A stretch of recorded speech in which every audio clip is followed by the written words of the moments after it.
All right. Hey, everybody. This is Blended. I'm Christian, and this is Laura. Hey. Yep. So we're excited to be back again. We got a lot of exciting things to discuss today. I mean, who doesn't want to talk about this topic? So I'll let Laura, take it from here. Should I be honest and say I did not want to do this? No, actually, yeah, if we want to get honest, this was my idea. It was 100% your idea, and I did not think it was a great idea, but here we are. We're here. Yeah. All right, episode 8, choosing to fight. Choosing to fight? That's what we're Choosing to fight. All right. All right, and what do we mean? Why would you fight for us, fight for your marriage, and fight for a healthy, connected marriage? Yeah. Yep. Because it's a fight. And it is. It's a fight, and even when there's fighting. And the irony in all this is, in every marriage you have seasons and you have times, and I don't even fully know. It never really matters what it's about when you fight or get into an argument or get into a disagreement. Yes, it does. I mean, it matters. Yes. Sorry. Not mean like that. But, for me, it just kind of like struck up this nerve. And of course, I'm always wanting to reconcile and make things right. And though it can take time, sometimes it's immediate, sometimes it process. Yeah. This idea came from a disagreement. It did. I don't even think we were in a great place. Like we had maybe just had like a little fight, and I was going to work and something was going on. Mm-hmm. And I just remember I was in the car, and I don't know if I was listening to worship music. I don't know if I was listening to a podcast. I don't even fully know what it was. But in my mind, I'm just thinking like, I'm not letting this day go. As soon as I get to work, I'm going to send this long text and just apologize. And I wanted to reconcile pretty much instantly. Realized I wish I would have sooner, but I had to get to work. And it just kind of made me think in my mind, like, how many times do we get in a situation, in a marriage or a fight or a situation, and you're thinking, it's easier just to ignore it, or it's easier just to, well, I'll wait for them, or I'm going to wait for them to see something. And in my mind, I said, you know what? No, I'm going to choose to fight for this, and I'm going to make things right. And it kind of just dawned on me like, wow, even though this is an area we are, in any marriage, I don't really know if you ever get to a place where you don't have to choose to fight. I think that's a consistent thing. Mm-hmm. And we're going to talk more about that. But in that moment, I knew like this is an important area in every marriage that you have to consistently work for. Mm-hmm. And it's not a given. It's not, I've reached this perfect plateau and everything's just great. She gets me, I get her, and we just like dance. Nope. And maybe, I'm not saying things don't get better with marriage. No, there's easier seasons. Yeah, and even like you get to know each other and you learn each other's needs, and but that still took getting to a place to fight and choose, lay things down, sacrifice things, and not a sacrifice in, it's I do it because I love, not because I have to. The mindset is fighting. You never fight for something unless you care about it. People don't fight in war because, I guess they could be forced to, but most of the time people do it because they believe in their country. They believe in something. And fighting for marriage and fighting and choosing to fight for your marriage is a choice because it's something you believe in. It's something you want, and you believe it's worth fighting for. So that's kind of where this whole episode 8, choosing to fight, came from. So yeah, go ahead. Because we fight. Yes. This is probably going to be super vulnerable and authentic, but we don't know how to be anything else. One thing I want to say, I listened to another podcast I love, and it was Nick and Christine Kane talking about marriage, and she said something that I thought I want to remember that the rest of my life, no matter how many podcast episodes we do. This is so important. She said, I'm very careful to give advice because every person is completely different. Every marriage dynamic is completely different. no two people, no marriage is the same, no calling is the same, dynamics are different, how many kids you have, what your job is, like there's so many variables. So this episode is encouragement. Our hope is that you will have hope, and we will push you to realize your marriage is worth fighting for. Yeah. But not that we at all have it figured out, or we at all think that we have the fix-it list. No. Because this is two people surrendered ultimately to the Lord, yep. figuring it out, sometimes fumbling through the dark, but choosing each other over and over consistently. And I think it's so important that we talk about it, not because we're experts, but because if you hear other people talk about it, it encourages you that you're not alone. You're not the only ones that fight. You're not the only ones that disagree and trigger each other and get on each other's nerves or hurt each other. If you live in a house with someone, you are going to trigger each other the most. Yeah. You can love each other the most and hurt each other the most. And it's weird, I think about it all the time, and I don't, guys typically aren't the most emotional, people.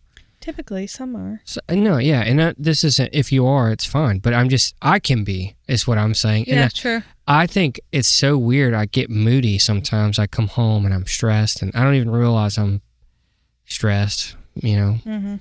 And I can be a way that I have this unawareness and am causing frustration and changing the atmosphere of my home because I'm carrying all this stuff and don't even realize it, unknowingly, not even wanting it. And no one really typically does. I hope not. And if you do, that's definitely something you should work on. But at the end of the day, I realize, I'm thankful for Laura in those times when we do it the right way. And those rare moments where she can do it in love and say, hey, you need to stop, or what are you doing? Are you okay? Or something to kind of jar me. And in that moment, I'm like, all right, I'm missing it, and I need to choose to fight for connection in my kids and my wife. And because right now I'm doing nothing. Right now I'm giving nothing. Right now I'm causing hurt. Right now I'm causing pain. And it's my unawareness. I'm not doing it intentionally. I got my mind a million places. Right. But it's the realization, the hopefully care from Laura to jar me out of it and not hopefully get triggered and offended. And though that can happen, and that can be a whole nother situation. And I'm being honest here, and as a husband that has a lot on his plate, has a lot of things going on in his life, that sometimes it's just the small things like that make such a difference. But when I realize it, it's like, okay, I have to put on the big boy pants and be what I say I want to be, because I care. And if I say I care, and I say that I'm willing to fight for my marriage and willing to fight for my connection with my children, then I'm going to do it. And it doesn't matter if it means I got to get up, and even though I'm exhausted or just want to check out or had a long day and been in meetings all day and had to talk all day and just didn't get a moment to decompress, that I'm just going to push through it, and I'll find a moment later. And well, I think communicating that you need a moment, and that could help. And the sad thing is sometimes I don't even realize that's what I'm doing. Right. That I need a moment. I just don't even think that that's a problem. Right. And that's why I said it, because that's what I do. It's sometimes you get yourself in the thick of it before you realize, I could have just communicated I need a moment. What you were saying earlier is anyone can stay married, but choosing to fight for healthy connections, free from walls and resentments, is a challenging thing, Yeah. We were saying it, a lot of times we think oh, it's a fight to not get divorced. Yeah. But I really think there's a lot of people that can stay married for 50 years. Yeah. That is a challenge. Yeah. They've already said they're not getting a divorce. They've made that decision, which is, I think that's a great thing. It is. But that doesn't mean that they fixed that they fight for health and connection. Yeah. Yeah. that doesn't have deep-rooted resentments. Yeah. Fighting for a healthy connection is a whole nother thing. And that's something that it's so intentional. It's ridiculous, the amount of intentionality that you have to have. And it's a lot of work. It is.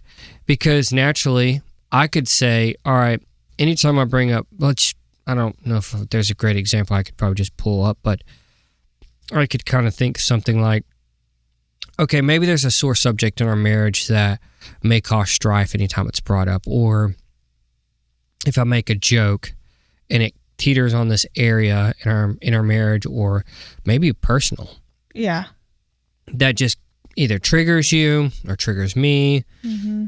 Usually an insecurity. Insecurity, right? Yeah. Naturally, that's going to cause you to wall up, and that's going to cause you to say, I'm going to resent you for saying that, and I'm going to not react to you. Correct. Yeah. And now I'm going to feel the need to, say something back, be defensive, be on the offense. Yeah. And then now all of a sudden that connection's lost. You feel like the person that you were just talking to is now walled up and has some resentment against you. And I'm a silly, goofy, can take things too far, cross the line. Mm-hmm. And anyone that knows me knows that that's what I can do sometimes. Which is typically okay. Yeah. But there's certain times of the month it's not okay. Or just you've had a long day and I'm not it's picking just up not on the moment. And I'm just taking it way further than I need to. Unaware. And I just love pushing buttons in a terrible way. I've had to learn to know the moments to be goofy. And most of the time I'm it's good.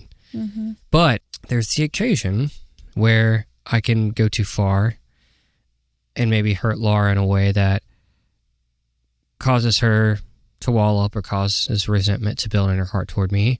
And then I'm like, all right, well, how do I redeem this? Saying sorry isn't, she doesn't want to hear that because it doesn't seem very genuine if you have to say that every day.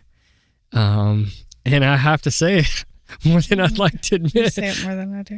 I do say it a lot. That means you're supposed to, But my point is there has to be some fight and some willingness to say, okay, there has to be choice. Yeah, I realize what I did. I'm owning up to it in a way that feels genuine, not just I'm trying to get through this situation quickly so you're okay. Right. It's not restoring connection because I don't want to deal with who you are and your pain or what you're feeling. It has to feel for her as I genuinely care, I understand, and I'm willing to do something different in the future. Otherwise, it's just false. It doesn't feel real. So, not a coincidence, I bet because she's so smart and so in touch with the Lord, she intentionally bought this. But your Aunt Kim bought us a wedding gift. And when she bought it, it's so pretty. I loved the style of it, so I just loved it. I had no idea the weight that it would carry.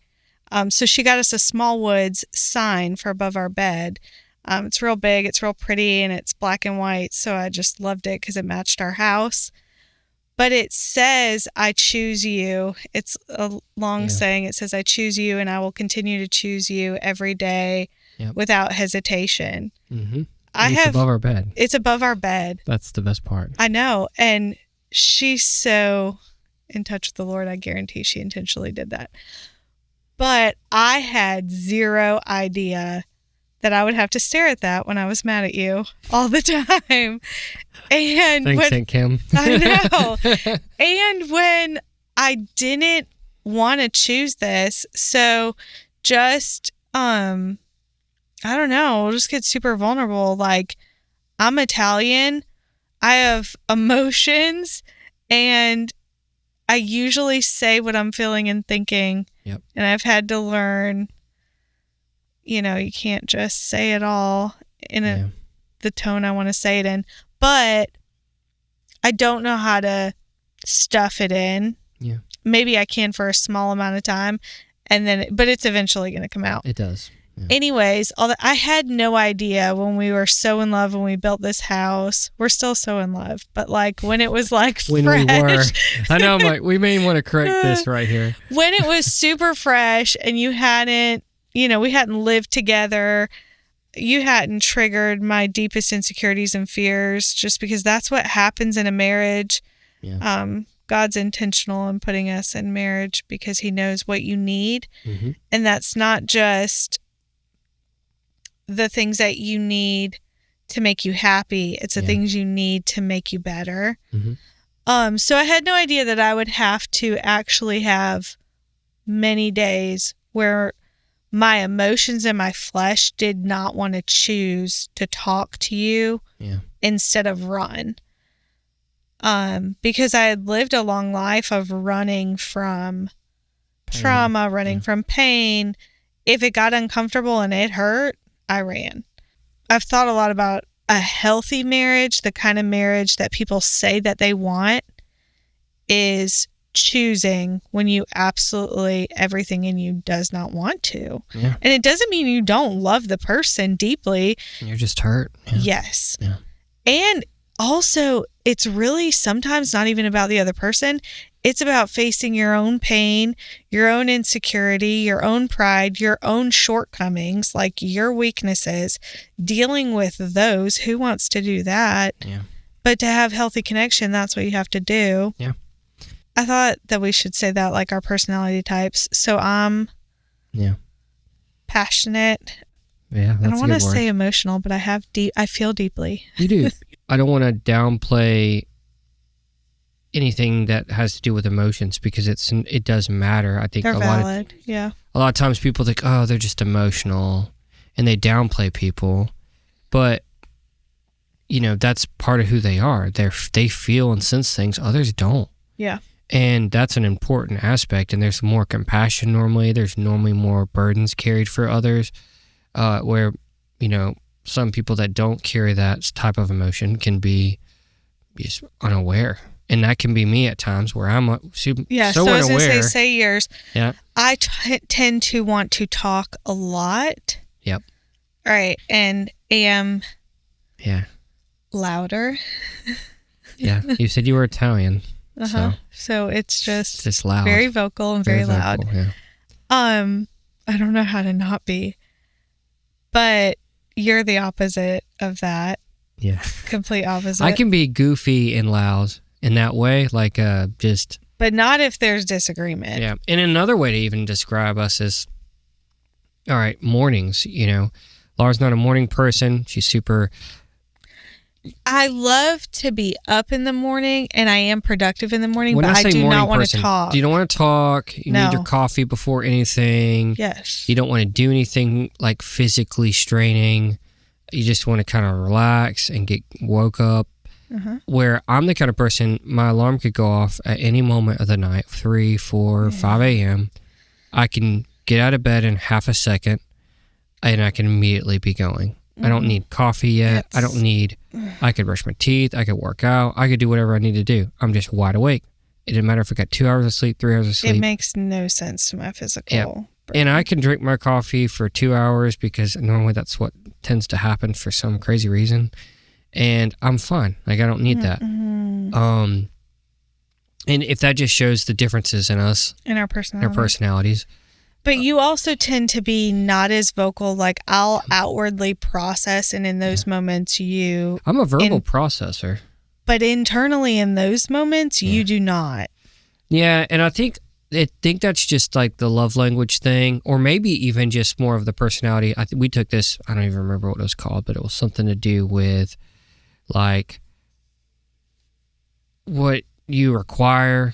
I don't remember what that thing was, but basically... I don't remember. Like, Laura required a lot of talking and processing emotions. Like, there was like a 1 to 10 scale, and I'm pretty sure she was a 10 in needs. And when it got down to me, what I can give to people, 15. Yeah, I don't know. She maxed out that little meter thing, and this was like I don't remember, but I feel like we took these tests. At least I did, for hours. There were so many questions. Like our first year of marriage, maybe? Yeah, when we did counseling, and we had to take these like marriage test things, or our personality, but it was like, I don't even remember what it was called, but it was very long. And I remember when we got the results and they went over them with us, And I realized that I was a 3 on what I could give and she needed a 10. And we're looking and I'm like, that's 70% lack in what I could ever give her. It kind of was a little bit eye-opening, and it made a lot of sense in that moment. I think that counselor told us without God, this was impossible. Yeah, he said he sees.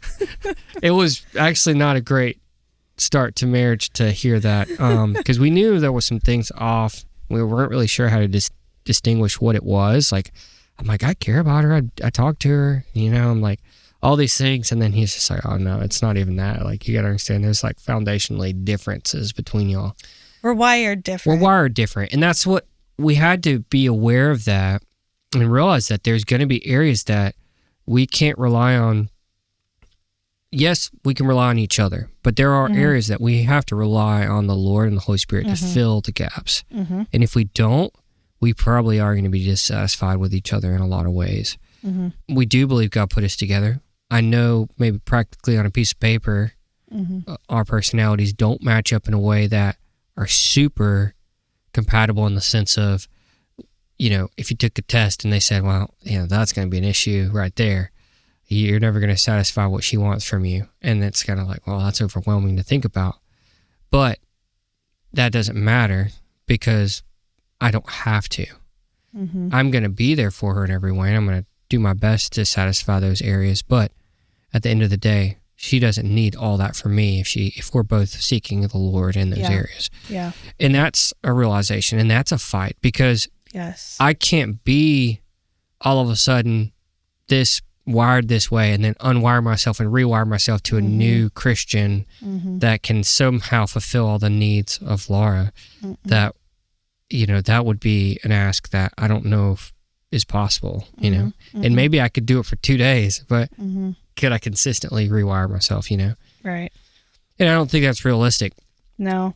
And I don't think that's the way God designed marriage. And I think culture teaches us that culture says that person completes you, they fill your every need, they have to do everything for you to make you happy. Yeah. But God's design is actually the tension and the friction make you a better person, cause you to have to bear fruit. They push you to your highest potential. Yeah. But if you didn't have that tension and that friction, you wouldn't have any reason to push to be better. Yeah. And I think that's the ultimate goal for both of you, is to be working on areas of self that you need to improve. If it's communication, which let's just start there. I think that's the biggest one. I think if any marriage could communicate properly, that would solve so many problems. And that seems so silly, but it's so hard to consistently communicate. And I guess the best part about that word is it means different things for each person. Yeah. And if anybody knows what that means, you do know. I mean, most people are probably laughing right now because they get what I'm saying. If you've been married, are married, dating, even have family, knowing how your mom communicates or how your dad communicates or how your sister communicates or how you communicate to your spouse, how you communicate to your kids, how every kid communicates different. It's different. Yes. And it's as different as each person. Yeah. So that, and knowing the needs of someone and how you need to communicate to them is so critical. And it's something you have to completely fight for because it's not natural normally. Because your needs are natural. How you communicate are natural. But how you need to communicate are not. And that's like so hard to realize sometimes. It seems silly, but it's insane. Huge. Yeah. All right, why? So I wanted to talk about why fight for connection instead of, okay, I say that we fight and we have disagreements. Yeah. I think that's every relationship across the board. I don't care if it's a marriage, a friendship, a child. Yeah. I think there's confrontation if you're involved with other people. But let's talk about, okay, there's not explosive fighting. There's not explosive disagreements, but we're fine. Yeah. You function logistically for the kids. I function logistically for the kids. We do our jobs. We live in the same house. There's this quote unquote peace, but there's no connection. There's no vulnerability, like there's being known. Been some walling up for sure. Yes. Yeah. So what's the difference? Like what we're talking about fighting for, which is easier? Why would you do it? Because I do think there are a lot of people who they're fine. They're logistically functioning. They've kind of accepted things for what they are. Settled. Yeah. But they're not fine. Yeah. For me, and just maybe the way I'm wired, I hate when I don't feel connected to Laura. Like, it drives me crazy. I'm irritated. I'm like, I don't even care about anything. I'm just frustrated. I can't think straight. Even when I'm at work, say we didn't resolve things just yet because she needed some time or... Which is usually the case. Well, yeah, and that's another aspect of our marriage that's a little different. I can there's rare circumstances where I'm so worked up and can't talk and need a moment to calm myself down. But almost 9 times out of 10, like, I'm ready to get this thing figured out, like, right off the bat. And it could have just been like this explosive moment where she's yelling at me or something. And I'm like, all right, so, like, can we talk? And you're like, no. I'm like, oh, geez. Okay. And I'm just waiting for her to be ready to talk. And sometimes she's just got to kind of get herself back into a mindset. And that takes a little bit more time for her. Well, process through the emotion. Why do I actually feel this upset? What is you're actually... trying to trace what's going on. What's the trigger? What's going on inside of me that I'm this upset about? Like, whatever. Because crazily enough, a lot of times I don't fully understand why she reacted the way she did. And sometimes it takes me a minute to figure out what's actually going on because there's so much happening in our home and responsibilities we have.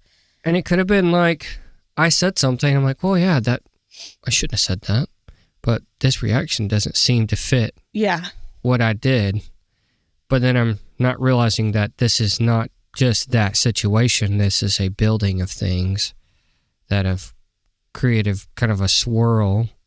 Mm-hmm. And that was kind of like what that term they say, the straw that broke the camel's back kind of moment. All right, but circle back. Why fight for that kind of connection? Yeah. I think it's so important because sure, I could say, well, you know what? Who cares? This is her deal. Like, I don't have any problem. Like, I'm fine. I'm ready to restore this. But if she's got her issues, she can have her issues. I could think in a way that would be, well, who cares? If she wants to restore this, come to me and deal with it. I'm fine. But for me, I never feel that way almost ever. Like, I'm always wanting to restore connection. And it matters to me because I don't want to lay in bed at night and her be frustrated or irritated. It drives me nuts. I can't sleep great. I'm having bad dreams. Work is stressful. It's already stressful when you got to do a lot of stuff and then it snowballs into everything. Yeah, and it's like my whole life just feels kind of turned upside down. And it's because it matters so deeply to me that we have a connection. So if there's a house that they would say, like, there's peace, they're not screaming and yelling at each other. Yeah. They're not filing for divorce. Yeah. But there's walls, they're roommates. Yeah. Is that fine? No, because are they fine? I don't think being passive is an answer to peace. I think a lot of people are like, well, we don't argue or we don't fight, but you also don't talk. You also are holding in a lot of emotion. You don't want to spend time together. You don't want to spend time together. You just kind of function with that. You don't share. We talk about all the time, like, we don't want to just be roommates. Right. And if it gets to becoming where I'm really busy and haven't had a deep conversation or I haven't had something that's been kind of like a deposit to your love tank as far as like your needs for me, that you start to feel like disconnected. And I'm not intentionally doing that.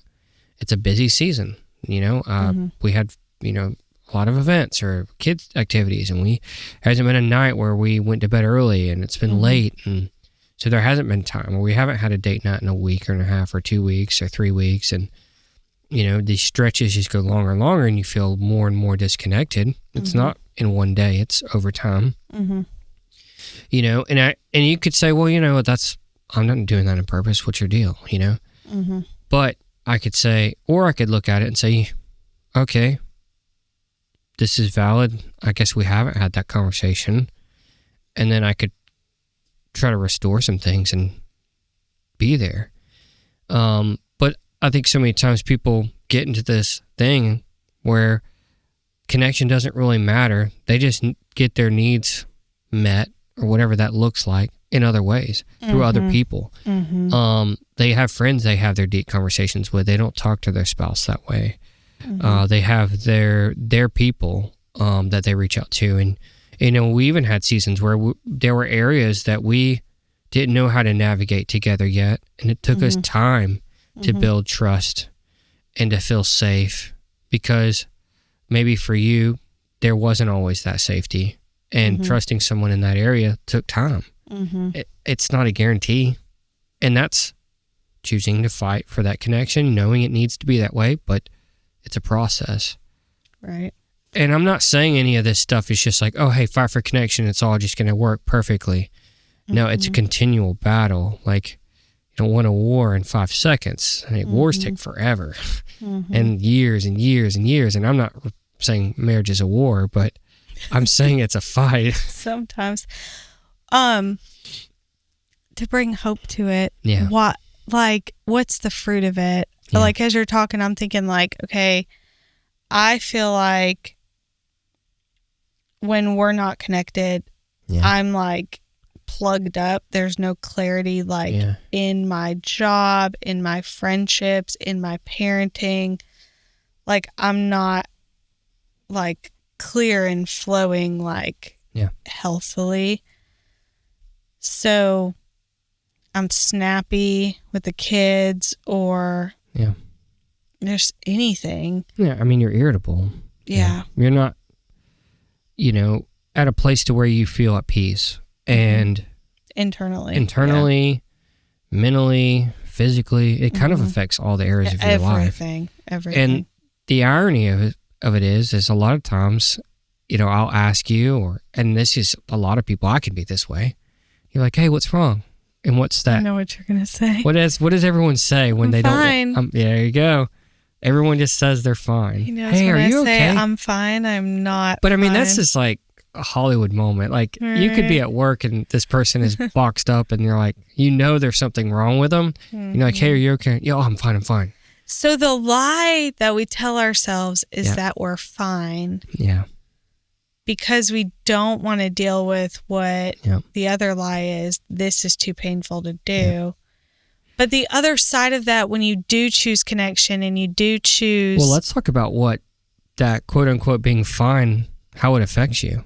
Yeah. Because I think we thought about some things even in ourselves. Now, look, everybody's different in how they function and what they need. Yeah.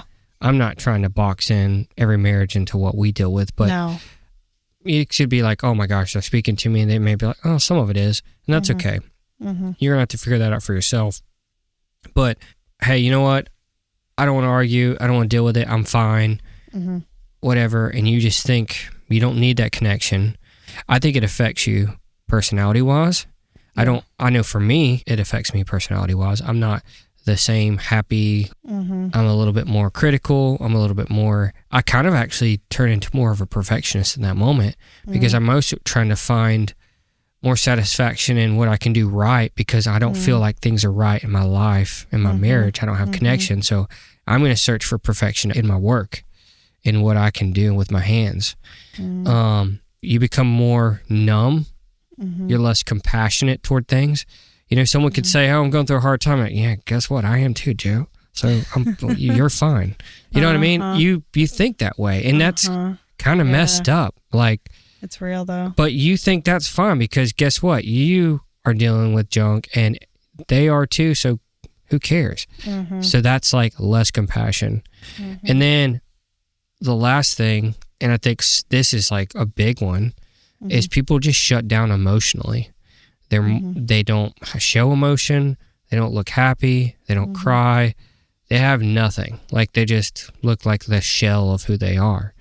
I think there is another side of it where they put on a happy face, at least for other people. Oh yeah, you can fake it, I guess. Yeah. But I'm not good at it. No, it's not some my people gift. can. Some people I cannot. when they're upset, you're like, they look like no. You definitely has something going on. It leads you down a path and a place that just ultimately no one wants to be around that. Mm-hmm. And then you don't even like who you are. Like, there's no way you look in the mirror, say you're fine, have no connection with your wife, no connection with your kids. Everything at work just feels like blah because you don't feel very great. Mm-hmm. And you look in the mirror and say, I'm doing awesome. This is exactly what I want to be. Mm-hmm. I don't think you could do that, honestly. I couldn't. So to me, I think that needed to be said because I think we need to pinpoint like the lie of being fine. That's not real. That's a lie that you're saying because you don't want to deal with the truth of what's going on. And it's in your mind, too much work to restore connection or too much work to make. Which is actually more work to keep that front going. I 100% agree with that. You could solve in an afternoon, have a real honest, open conversation and sacrifice some of your pride and suck it up and say, you know what, you had a part to play in this and maybe a bigger part than you want to admit and solidify some things and restore some connection and trust in your partner and in your marriage and your children. This could be in so many areas. And how that affects you instantly changes. Yeah. But the lie of being fine, that you don't want to argue, that you don't want to deal with things, that's too much work. Or they're never going to get it. Yeah, the lies that you tell yourself, and then where that leads you ultimately, change. Oh my gosh, it's way worse than actually trying to fight. Even though that's what most people think it's not worth fighting for, or it's not worth trying to do. And that's so backwards. All right, so we'll be married 4 years in August. Yep. Did you have lies what were your lies? Everybody has lies. What were your lies that you had to fight through? Like, some of mine were, this is too hard. Like, there's too much. We both have too much past. This is going to be too hard. Yeah. Or I'm not capable of facing pain to the degree that I would need to for us to be healthy. Those were some of mine. What were yours? I dealt with, I'd say, a few different things. Mine probably stem with like being enough. I think just my personality. I want, for the kids, for you, I want to feel like I'm enough and that I can be there. And when I don't feel like I've satisfied your needs, is in the sense of like, you feel disconnected from me, or you feel anything misunderstood, or all the things, and I feel like I'm actually intentionally trying, and then I still let you down. The lie that would creep into my mind is like, oh, I'm just not good enough at this, or like, she's not actually going to be happy with who I am because I can't actually make her happy. Or what the kids need from me as a father isn't enough. It has to do with being enough, like, and because I'm a striver naturally, I want to work hard for something. I want to see the result. Can tend to be a perfectionist, a personality. So I analyze, I think. So for me, it's like my biggest fears, my biggest things that I don't think I can live up to is the thing I'm trying to be. So when I feel there's a letdown in someone's heart or someone's life, it feels like I failed. I remember, the conversations we had before getting married, like, if we're going to do this, because we had both been married before, if we're actually going to do marriage again, like, just talking so much about, like, we want to do it right, we want to do it healthy, we want to, like, you get a second chance at something, you think through all the things that were your weaknesses, you want to do, what is the point of doing this if we don't do it right? So I don't think you arrive at a place where you one time choose, I think it's a continual, there may be different lies that you battle in different seasons. And if lies are coming at you that this will never work, or this is too hard, or things will never change, you're normal, because that's all of us at different times. But I think you have to constantly show up and say, I'm going to choose again. I'm going to choose again. I'm going to choose again. Yeah. Yeah, I mean, it gets to a place where you've kind of had made up in your mind, I know divorce isn't an option. Right. Like, it's just not even on the table. So I've kind of thrown that out. That's gone. Mm-hmm. So now it's choosing, okay, what do I want?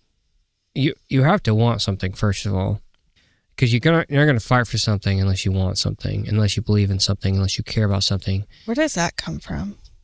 The will to fight, it comes from love. I think it comes from, and love is a choice. I mean, I think we're talking about fighting for love. I think we're all hardwired to want that. Yeah. That we all desire that. We want to be known. Yeah. We want to be loved. We want to be understood. Mm-hmm.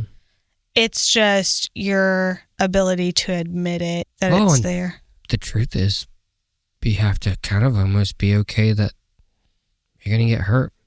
You're going to feel some rejection. There's going to be some pain attached to choosing to trust this person. Mm-hmm. No matter how amazing the person is.